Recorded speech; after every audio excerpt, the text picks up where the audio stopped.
Hello there, welcome to the Saroy channel, wherever you are in the world, and I do hope you're doing exceedingly well and loads of love to each and every one of you. So before we get started, don't forget to get that lovely hot cup of cocoa or tea or coffee, whatever it is that you drink, because I've got a phenomenal story for you tonight. So before we get started, don't forget to subscribe to the channel, click the notification bell and the thumbs up. And let's get started with tonight's story. Dear Sarah and all your lovely listeners, my name is Laurie and I'm from Florida, which is located in the southeast quadrant of the United States. My family is from the Hyde Park area of Tampa, Florida, where we grew up in a beautiful bungalow with a large wraparound porch supported by columns and an attractive front and back yard. I've lived here literally all my life with my easygoing, fun-loving parents and my two younger sisters. My incredulous story that ultimately led to my Bigfoot encounter did not actually happen here in Florida, as you might have expected, but in the southeast region of the Yellowstone National Park, which is exceedingly remote, with only a scattering of hiking trails, with no clear roads for over 20 miles, and acres of untouched wilderness, undulating valleys, lakes, rivers, and dense thick forest. It's an area of the park where you might not encounter a living soul if you were to need help. And worse still, it is in the heart of grizzly country.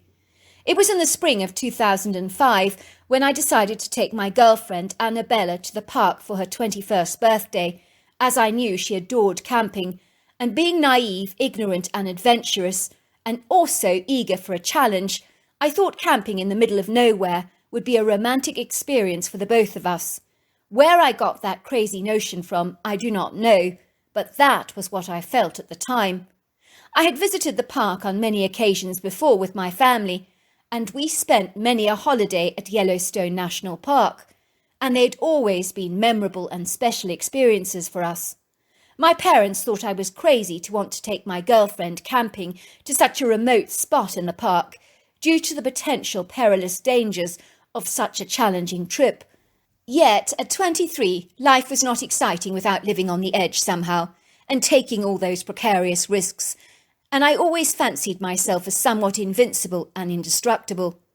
Annabella was so excited and enthused by the trip, and the fact that we would be camping out in a remote part of the park was very exhilarating for her. So armed with my rifle, bear spray, insect repellents, maps, binoculars and compasses, and all the provisions we would invariably need in our backpacks, we proceeded on our way. We hiked along the Snake River and climbed up mountainous ravines with a scattering of logpole pines through verdant undulating valleys, pretty meadows covered in ubiquitous amounts of yellow, blue, white and purple wild flowers, and fields of wild grasses where we saw bison or deer grazing happily. We also encountered the most statuesque waterfalls where white water thundered and roared down the sculptural rocky crevices into the streams below. And then, of course, we loved entering the heavily wooded areas because, like any woodland retreat, it is quite literally a world within a world. I can't describe to you the enchanting, magical beauty of the woods as we trailed through the colourful kaleidoscope of pretty wild flowers under the canopy of the shaded trees, while we enjoyed being serenaded by the joyful songs of the birds. I remember realising just how tiny I was in the huge scheme of things, as the huge size of Yellowstone really made me feel as inconspicuous and indefinite as a little ant. In my own life, I'd always felt so big, important and purposeful, but out here I was dwarfed by the statuesque trees, imposing mountains and endless areas of open space. Annabella and I were having so much fun camping in meadows and woodland areas and on the natural beaches beside meandering streams, and for a long while we never saw a single soul. But that all changed unexpectedly on day 5 when we were setting up camp in the early evening, when out of the blue a random strange man wandered up to our campsite, and I didn't like the look of him at all. "Hi there," he said, seating himself onto the ground outside our tent. "Lovely evening, isn't it?" he said, staring out into space. "Yes, it's lovely," I said, hoping in my heart that the sinister creep would leave us alone. Not to put too fine a point on it, but this guileful-looking man looked like he belonged at home in a prison cell for the criminally insane. There was something nefarious about him that sent icy cold chills down my spine and caused my hair to stand on end.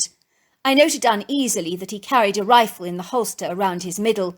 He was a very strong, lanky man with a very defined muscular body that suggested he was used to working out for hours on end. No one gets that big without punneling away for hours, doing laboriously highly disciplined exercise and punishing grueling regimes, lifting heavy weights. The man's arm muscles were so highly exaggerated and his biceps were so large they were like bubbles. For the first time on our trip, I felt more afraid and threatened of this insidious human being than of all the wild animals in the wilderness. This perfidious man had a receding hairline, a long ponytail, a wispy white straggly beard, and a large, ugly, jagged scar along his cheeks, and his narrow, deep-set, slitted eyes looked rather like that of a bull terrier's. Most of his arms and chest were covered in inky tattoos of snakes and dragons, and the man smelt putrid like stale urine and sweat, as if he hadn't bathed in days. If that wasn't bad enough, he kept glancing at my girlfriend with an amorous glint in his eyes, which I found exceedingly discomposing and unsettling. "How long have you been out here?" I asked in a nonchalant way, eyeing him wearily. "Long enough," he said. "Are you on holiday here?" I asked. "In a manner of speaking," he said. I realised I wasn't going to get any answers from him because the man was evasive and didn't want to answer my questions. I decided not to extend him the courtesy of offering him any coffee because I wanted him to leave, but he long outstayed his welcome, barely saying a single word to us, but just sitting there awkwardly and fiddling with the rifle in his holster all the time, almost as if he was thinking of using it on us, and so I was in a heightened sense of awareness as I studied his every move. Finally, he said, "See you in the morning. Enjoy your evening." Annabella and I knew that the very last thing we ever wanted was to see that man ever again. "What a creep," said Annabella, looking at me with wide eyes. "I feel him undressing me all the time with those eyes of his. It's very scary." "There's something wrong with him," I agreed. "I thought we'd never get rid of him. If I didn't know any better, I would say he'd escaped from a loony bin. There's something not right about him." "What on earth shall we do?" asked Annabella. "We need to move away from here at first light," I said, "and take another route far away from here. We don't want that creep hanging around us. There's something odd about him." And so it was, before the sun had even risen over the horizon, Annabella and I, wearing our headlamps, quickly retreated from our camping area, hoping with all our hearts we could lose that weirdo, and it seemed that we had been successful. During the late afternoon, we found the quintessential perfect camping spot. It was on the side of a mountainous ridge, flanked by a thick forest on the rear side, and overlooking a little stream that jutted over the sculptural boulders, and was surrounded by its own natural sandy beach, dotted with some sizable, voluptuously shaped boulders, all works of art in their own right. As our tent was a dirty brown colour, it was perfectly camouflaged, and Annabella believed if we set it up against the ridge that the tent would not be visible to the snooping weirdo that we had encountered the previous night. We hoped if he went on the prowl looking for us that he would not find us in the vast expanse of the park, because we could be anywhere. We knew that camped against the ridge our tent might look like part of the mountainous outcrop and would barely be even noticed. That evening I prepared the fire pit, boiling some water for our freeze-dried meals. We drank hot cups of tea and ate plates of chicken and rice, while we sat back and watched the resplendent folds of the tangerine golds of the sun setting across the valley. When dusk rolled across the sky and deepened in intensity, a new night was born. We both marvelled at the magnificent kaleidoscope of silvery stars that sparkled across the vast firmament like glittering diamonds, and we noted with delight that there was a full moon that provided a natural bright light for the night that lay ahead. "Thank goodness that ghastly creep isn't around," sighed Annabella happily. "It's so beautiful out here, just the two of us. I wouldn't want anything to ruin it for us." That evening we retired to our sleeping bags earlier than usual, as we had fatigued ourselves and were overcome with exhaustion after the long day of arduous physical exertion and heavy trekking through the wilderness from the crack of dawn. So I was awoken during the night by the sound of a heavy wind blowing vigorously against our tent and beating, punneling and walloping the canvas. I realised with relief that we were lucky to be parked against the mountainous ridge, as it offered a perfect windbreak for us. Moments later I could distinctly hear the ominous sound of heavy feet moving towards our tent, while the wind was wailing, moaning and whistling loudly. My first terrified thought was that the creep we'd encountered the previous afternoon had finally found us. I could feel my heart thumping violently in my chest and the nausea rising up in the back of my throat. I felt sick to my stomach. If the man had gone to all this trouble to seek us out, I was certain he was a killer on the loose. I hadn't forgotten the way he'd fiddled with his gun the previous afternoon. I shook Annabella awake vigorously. "Hear that?" I whispered earnestly. "I think that creep has found our camping spot. I can hear his feet crunching the pebbles outside our tent. I can sense he's up to no good." Annabella was absolutely terrified. Her face was as white as a sheet, and her eyes grew as round as saucers, and she began to visibly shake like a jelly. "Why is he stalking us like this?" she wailed. "He wants to hurt us. I know he does." "Calm down," I said, reaching for my rifle. "If I have to shoot him dead, that is what I'm going to do." All of a sudden we found our tent being hit with an avalanche of pebbles, and we could hear the most terrifying screams that were to date the most horrifying sounds that I've ever heard in my entire life, with a tonal capacity that literally reverberated through my chest. It sounded like several women were being murdered all at once, only yards outside our tent, and I wondered in horror if we would be next. "What the heck is happening?" cried Annabella in alarm. "Someone is being murdered, and our tent is being violently attacked. We could be next." In that moment it was as if time stood still, as everything unfolding before us was what my most darkest, traumatic nightmares are made of. I really believed a woman had just been murdered, and everything was so surreal that I was completely benumbed. I couldn't feel anything. I think, in my incapacitating fear, I was unable to think clearly, as even my thoughts were handicapped and disabled.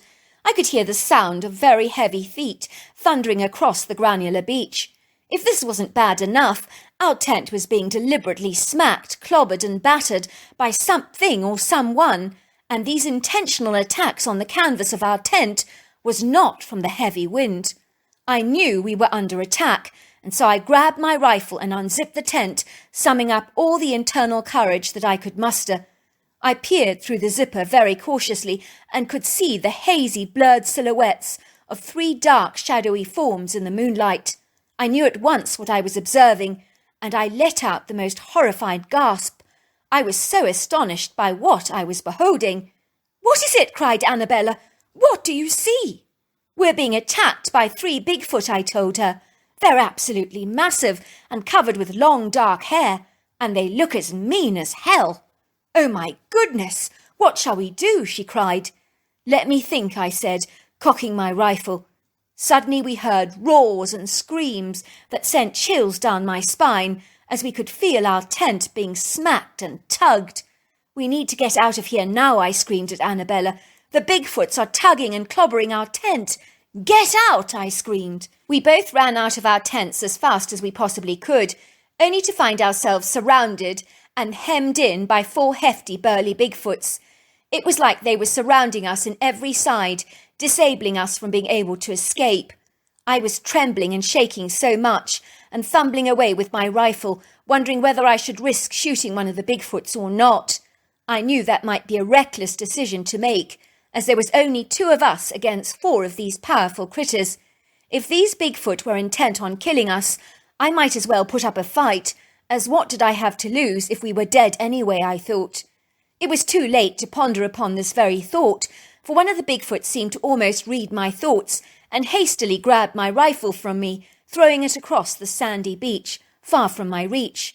The Bigfoots were so close to us that we could hear their heavy horse-like breathing and feel their warm apple-smelling breath on our bodies. I was certain we were going to be torn limb from limb and eaten by these creatures. What were they waiting for? Surely they were not going to prolong the agony of their prey, I wondered. If they were going to kill us, Why were they holding us hostage like this, I wondered. The irony is that when we were crowded in by these Bigfoots, they suddenly became calm, and their former aggression subsided. I could see one of the Bigfoots finally leave our circle and begin to tug at our tent and drag it across the beach sand, along with all its contents still inside, and our 2 large backpacks. What on earth were they doing, I wondered. Annabella was crying and begging the Bigfoots not to kill us. Please, please don't kill us, please. I looked at one of the Bigfoots straight in his eyes, expecting to see hatred and animosity within their depths, but it was like I was staring in the eyes of a loving, caring and nurturing father. It was then that I knew beyond a shadow of a doubt that these critters were not going to harm us at all. Yet if that was the case, why on earth were they imprisoning us like this and holding us hostage?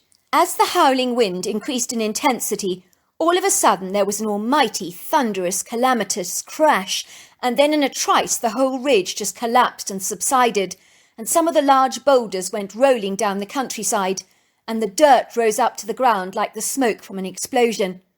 After this catastrophic, potentially deadly event was when the 4 Bigfoot suddenly glided away, leaving us standing there, alone in a stunned stupor, hardly daring to believe what had just transpired. I grabbed Annabella in my arms, and we held each other and sobbed with relief and joy. We were still alive. I realized that the Bigfoots had actually saved our lives and our tents. They had no intention of harming us at all. They wanted to protect us from the rock slide. It would seem they had deliberately terrified us out of our tents. If we'd been in our tents when the ridge came down, we would almost certainly be dead. This was a very sobering thought for the both of us to comprehend. We had narrowly escaped death. Falsely, we had believed that the Bigfoots were our danger, but it was nature herself who was moments away from demanding our lives from us, because believe me when I say this, we would have almost certainly have been killed in an unsurvivable event, for the sheer weight of the ridge would have crushed us to death without a shadow of a doubt. I just don't understand how those Bigfoots knew that that mountainous ridge was going to collapse, said Annabella in amazement. I just don't get how they could possibly know. Well, maybe they have a greater understanding of the natural world than we do, I suggested. Maybe they sense things and feel vibrations. I thought Bigfoots were supposed to be mean and dangerous and volatile, said Annabella. Well, clearly not all of them are like that, I said, as we've seen for ourselves tonight. The wind continued to beat and pummel us, so I quickly grabbed our tent and we hitched it on the far side of the sandy beach. I was ever so grateful that it was still intact, as the rock side would almost certainly have made it impossible to retrieve. The area now looked like a demolition site, with rocks absolutely everywhere, piled on top of each other in a huge chaotic heap. After our terrifying scare, Annabella and I chose to leave the park and return home forthwith. My father falsely assumed that we could not hack camping out in the remote wilderness, but he was wrong about that.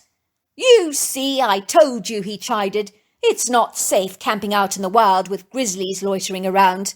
We never told my parents, nor anyone else for that matter, what had happened to us. If we found our experience with Bigfoot so daunting, implausible and surreal, how on earth could we expect anyone else to comprehend or believe what we'd been through? So we kept our narrow escape with death a big secret. I'm sure you'd like me to recount what the Bigfoots we encountered actually looked like, and I will do my level best to do so. I would say they ranged between the heights of 7 to 10 foot tall, and from 500 to 900 pounds. They possessed dark, long flowing hair, but as to the exact tone of colour, I can't be sure. The creatures had very distinct cone-shaped heads, were huge in size and girth, but they didn't smell rank at all. In fact, I'd say their breath smelt rather of apples. Fast forward a week or so, and I was watching America's Most Wanted on television. I remember the presenter clearly saying, "On America's Most Wanted tonight, we're looking for Nicholas, who was last seen shopping at Walmart in downtown Montana. He is armed and dangerous and is wanted for the brutal murder and violent assault of his girlfriend Alice and 3 other young women in their early 20s. He is described as very unkempt, with a white straggly beard, receding hairline, long mousy ponytail, deep-set small blue eyes, and a very prominent jagged scar on his cheek. He is exceedingly well built, with a bodybuilder's physique. If you know where he is, Please phone the hotline as soon as possible. I phoned the police immediately and told them about my strange, bizarre encounter with the man, and from what I learnt from the police, Annabella and I were lucky indeed to be alive. I was informed that our sighting of Nicholas led to his arrest, as he was found living on a campsite at Yellowstone, in the remote part. All these years later, I'm now happily married with my wife Liz and my 3 kids, living in Tampa, Florida. Annabella and I see each other in passing from time to time, and are still good friends. She gave me permission to share our story in this anonymous forum with you and your listeners. So there you are. That's my story. What an incredible story. Until next time, goodbye and good night.